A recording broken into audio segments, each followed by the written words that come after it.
Hello, and welcome to Good News Rhode Island, the show about Rhode Island and the people and places and events that make Rhode Island a great place to live.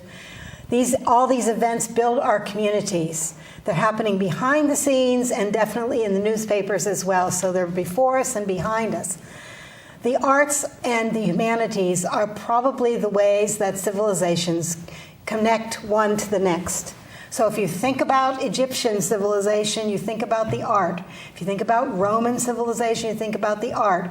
You think about even the last 2 centuries in France, you think about the art, the Impressionists, or whoever is the artist that you love. But these people all express something that is in us that we see expressed on the page or on the screen or on the canvas. And today we're welcoming the people who support the arts and humanities in Rhode Island better than any of the rest of us. They spearhead new things that are happening in Rhode Island for the arts and humanities. I want to welcome Randall Rosenbaum, who's the executive director of Rhode Island State Council for the Arts, and Elizabeth Francis, who's executive director for the Rhode Island State Council for the Humanities. Welcome to both of you. And boy, thanks for what you do and what your organizations do. And if you haven't received thanks, then I'll say it 1,000 times. You connect with so many people in this state, all over the state, and you're always looking for artists and you're always looking for events to support, and that just sounds so important right now, and we'll talk about that in a minute. But first of all, can you tell me how your organizations meet and how you're different, both, please? All right. So one way that we meet is that we were both founded through the same legislation, which was the legislation that established the National Endowment for the Arts and the National Endowment for the Humanities. And this was led by Rhode Island's own Senator Claiborne Pell. So we're particularly proud of that. The arts councils and the humanities councils are nationwide and in the territories, and so we're part of a national network of organizations that promote the arts and humanities. The Humanities Council, for over 40 years, has been supporting and strengthening public history, cultural heritage, civic education, and community engagement. And we see these as something that we want all Rhode Islanders to have access to, but also Rhode Islanders really produce a tremendous amount of humanities, and we want to support that process as well. Okay. And one of the differences between Elizabeth's organization and mine is that Elizabeth's organization is a nonprofit organization, which most of the humanities councils, when they were founded, decided to go that route rather than be part of state government. But I run a state agency that is supported both by the General Assembly and by the National Endowment for the Arts. And we basically support arts organizations, large and small, from Trinity Rep and Waterfire to the Newport Art Museum to the Chorus of Westerly, organizations throughout the state that are engaged in the arts. We support arts education in communities throughout the state. We support individual artists for the projects that they do and the richness that they bring to their communities, the communities that they live in. And we try to advance the role of the arts in communities throughout the state. I'm overwhelmed. Now, so are we, actually. But you have a .gov after yours, which means that the federal government is always giving you funds. Is that correct? Well, the .gov actually relates to the fact that we're a state agency. To the state government. But about 72% of our budget comes from the General Assembly. So it's our taxes. Taxpayers of Rhode Island have determined that it is an important role of state government to support the arts in many different ways in communities throughout the state. And about 28% of our funding comes from the National Endowment for the Arts, our federal funding partner. And you are funded? So our funding is We're a .org, and we are supported through a variety of sources, including grants from foundations, from corporations and businesses, through sponsorships, and through gifts from individuals, memberships, tickets, things like that. So about 53% of our budget is supported through the National Endowment for the Humanities, and 47% is from other sources. We receive a small amount of funds from the state government through the Office of Library and Information Services for the Center for the Book. They also do one of the best fundraisers in the state every October during National Arts and Humanities Month. Yeah, the celebration of the humanities, not to be missed. Not to be missed. Not to be missed. We would make 4 awards to outstanding humanities practitioners in Rhode Island. It's really exciting. So you're really looking for new talent. You're supporting old talent. You're supporting very considerable talent, such as the whole Brown University or Brown University projects as well. So you're sort of looking at every level of creative. So I'll give you an example of that. So so currently we're working with Brown's Public Humanities Center and the Rhode Island Historical Society to develop a smartphone app and website that tells Rhode Island stories, history, culture, heritage, through written stories, through audio, through video, images, and all right from your smartphone. And so this is technology that we're developing, but also we're really trying to make it possible for everyone to be able to see Rhode Island history wherever they go. So you can get it. It's free. You download it on your phone, and then you can see all the different places of Rhode Island history, right there on the map. So it's using an available technology to enable historic sites and museums and all sorts of independent scholars and academics and others to bring these stories together. And there are areas where we overlap, so the line between the arts and the humanities is often somewhat fuzzy. It is in my mind. Yeah. So for example, let's pretend that Slater Mill was deciding to do an exhibit on the history of textiles in Rhode Island. Mm-hmm. We would fund the art, the work that itself was made up of, the exhibition.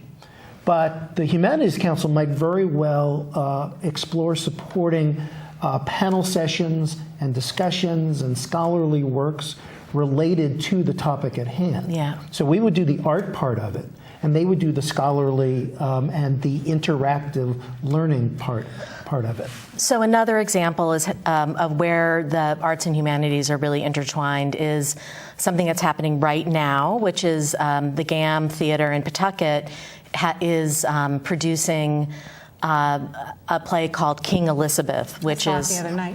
Yeah. So King Elizabeth is the play that's and it raises all sorts of really interesting questions about the nature of power, the relationship between gender and power, the differences between how different women looked at politics, that kind of thing. And so what the Humanities Council is doing is supporting the GAM to do humanities forums that are connecting to the themes of the play, but placed in a very relevant present-day context about women in politics. And we're funding the play itself. So there you go. So I enjoyed both of your work the other night. Did you go to a forum? No, we didn't go to a forum. Okay. So the forums there's three more forums. One has happened. There's 3 more. Be on the lookout. They're on the GAM website. They're on our website as well, on our calendar. So yeah, they're really interesting. One's happening at Lincoln School. So, and it's amazing how much you get from the play itself when you start to think about all the issues that the play itself is unearthing. Mm-hmm. Yeah, that one definitely, I have to say, and the costumes even yes, are juxtaposed to each other. Right. So. Anyway, do you work with corporations as well? Are there ways the corporations are going to be able to help get into the process of funding in the humanities and the arts now? Let me start with that one and say that there are limitations, at least from our perspective, in what we want to do in this area, because we don't want to compete with the organizations that we're trying to support. Mm-hmm. So if I go to Citizens Bank or I go to Textron or something and say, give us money to support the arts, how do I know that I'm not undercutting one of the arts organizations or many arts organizations or whatever, yes, in the state to do that? That said, we do get some support to do things that have a statewide impact. Bank of America, for example, is supporting a portion of our Big Yellow School Bus program, which provides grants to schools to hire buses to transport kids to arts and cultural events during the school day as part of their education. And that's a great, public-private partnership kind of thing. Yeah, and similarly, we work with businesses and corporations in a variety of ways, including having business members of the business community as directors on our board, and also through things like the Fidelity in Smithfield hosts a book discussion between high school students and seniors at their campus. And that's so Reading Across Rhode Island is a program of the council and the Center for the Book that picks one book, and many, many people in the state read that book and come together to talk about the themes of it and to talk about how it's meaningful to them. So Fidelity has hosted this on their campus for several years, and it's a great way for businesses to get involved in something, as both not supporting it philanthropically, but also supporting it through meaningful employee engagement. Right, and TACO, for example, is a great supporter of the Rhode Island Philharmonic, and the Rhode Island Philharmonic does send musicians out to perform in the TACO factory during the workday. That said, we hope for more engagement by the corporate community in supporting arts and humanities. It's something that has declined over the years, and we really hope to see more investment by the business community in the things that make Rhode Island as you said, a great place to live. Absolutely. Rhode Island has a particular other people who come to Rhode Island say that Rhode Island is such a creative state.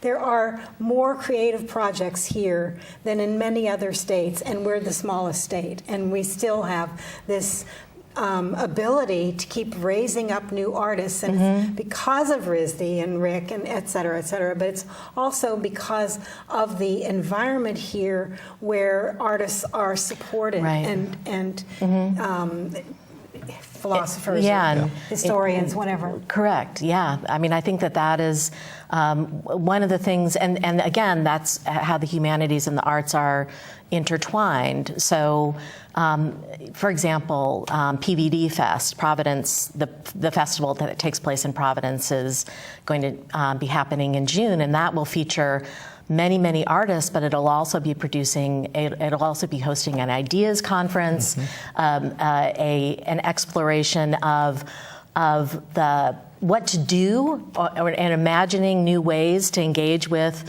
the Armory, the Cranston Street Armory, and all sorts of things like that. That's really that's going to bring thousands of people to Providence for really meaningful engagement. Not only listening to music and being able to wander around on the streets and have fun, but also to learn really interesting things and to see what makes Rhode Island such a dynamic place. And that has a really long history.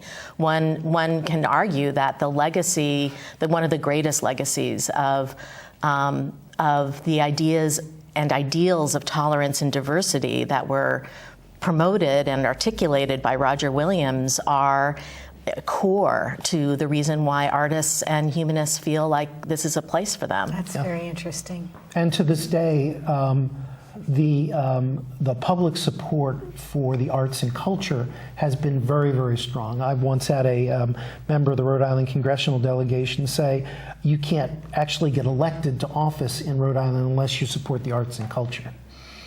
Well, that's a very good thing. Yeah.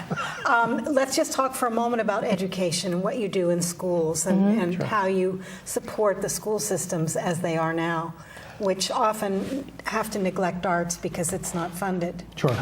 Yeah. So we have a very dynamic arts education program, and it functions on a number of different levels.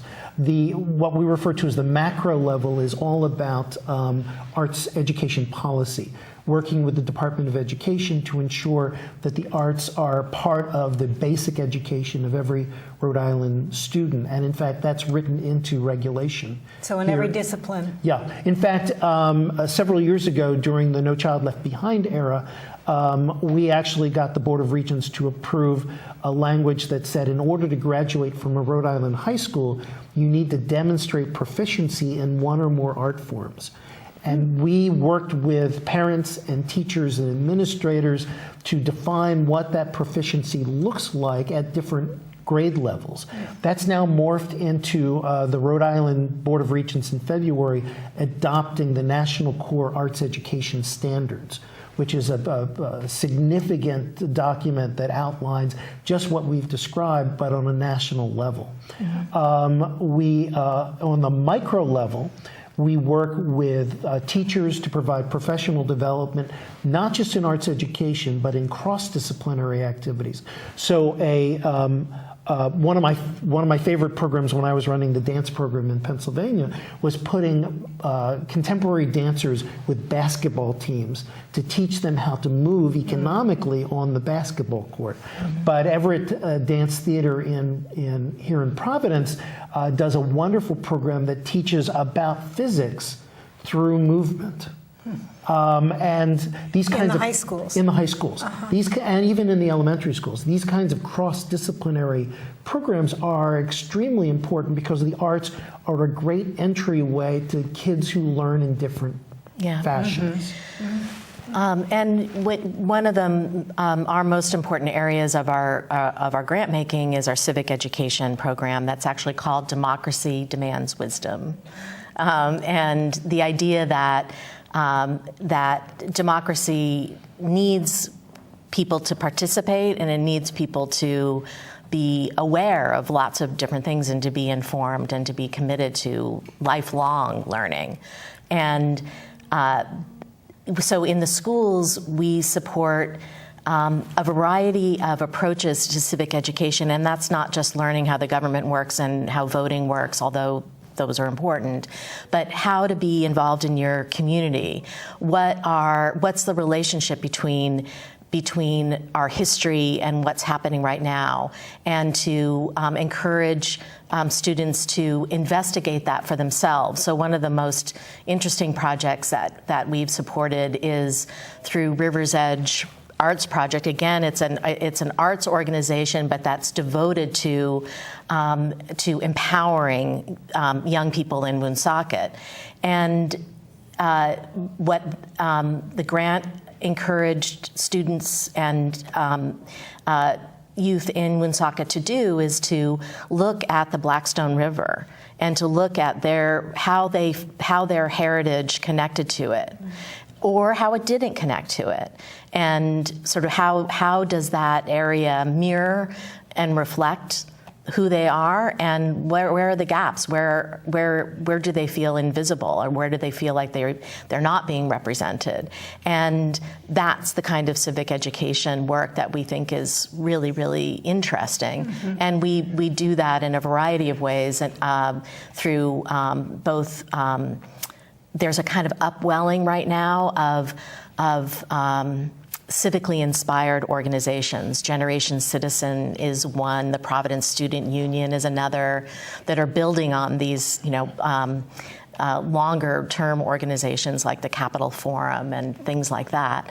And what I think that there's a recognition that we need more civic engagement. We need more civic innovation in order to bring people together and to have the difficult dialogues that we haven't been having. And so the approach to civic education is really taking this very creative, very interdisciplinary approach, and there is a movement to reestablish this as a statewide effort of how to incorporate this again meaningfully in the school, in school curricula. Parents need to get involved as well. Yeah. I mean, we all need to learn more about civics. We all need to learn how we're all interconnected and get out of our own, what people are calling now the bubble.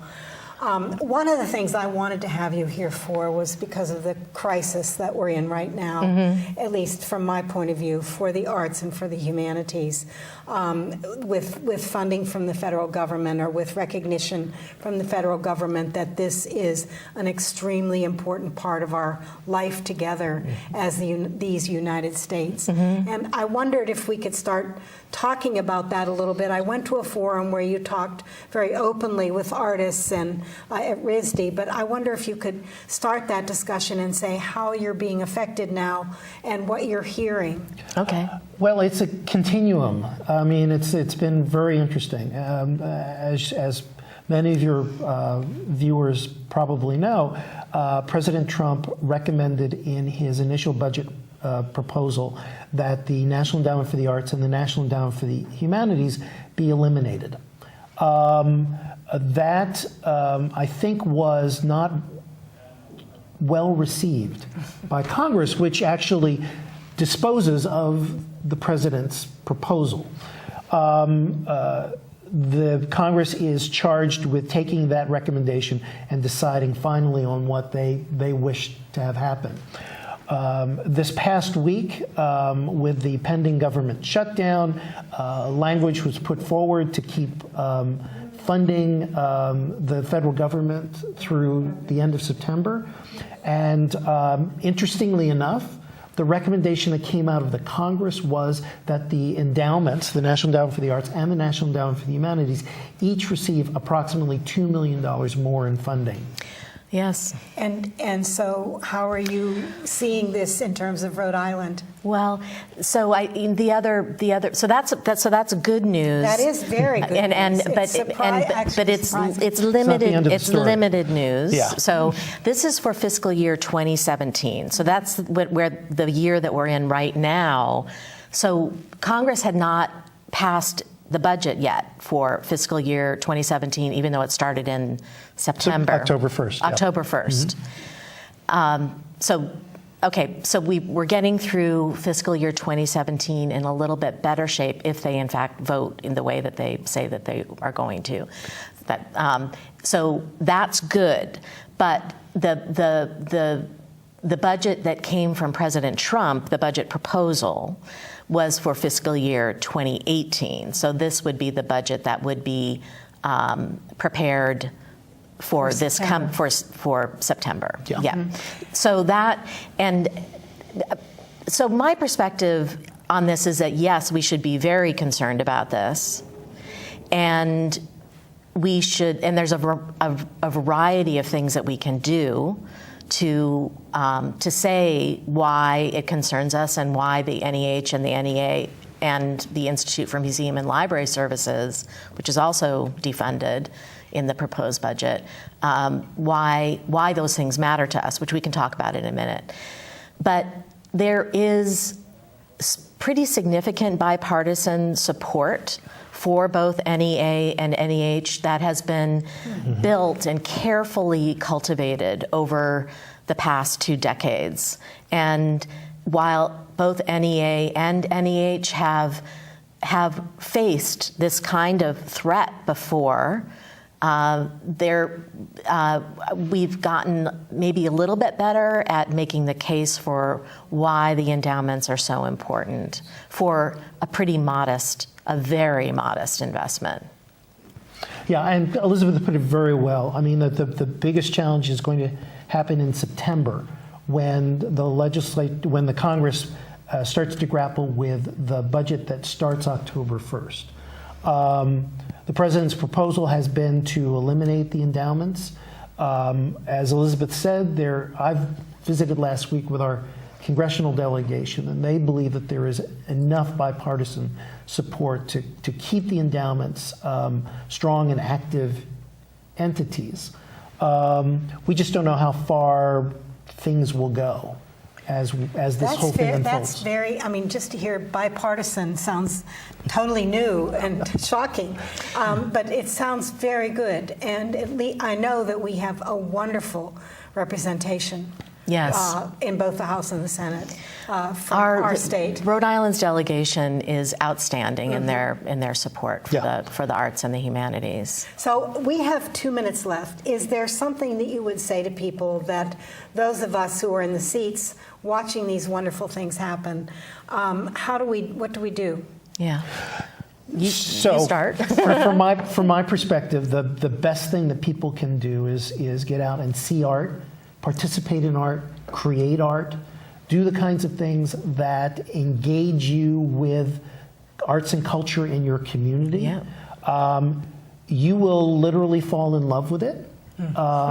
It will change your life, and you will then become a valiant supporter of the arts and culture, which is what we need now. We need more people participating, engaging, creating. So I would wholeheartedly support that. I would also say that there's tactical things that people can do. One is, even though our delegation is supportive, communicating with them frequently, telling them why it matters to you by sending a message to them through their staffs, through their websites. Can be very simple, very short, but it should be specific about why the arts and humanities that you enjoyed, tell them. Yeah, and or tell them something why. of an experience of your child or something like that. And one other thing, send us a story. Send Randy or me a story about your experience. Okay. Great ideas, and we need to go because I have a wrap it up sign coming. But I don't want to wrap it up. I want to keep talking. The arts are part of our nature. The oldest drawings we have are 40,000 years old, and somebody was talking about how to write and how to create and thinking about us as a future to see these things. And they were creating with some spirits that we don't know. But the truth is, the arts are vital to our life. So, having said that, thank you so much, Elizabeth and Randy, for coming in, and thank you for the work you do. Thank you for watching Good News Rhode Island, and we're sure you're going to do something artistic and creative soon. Peace.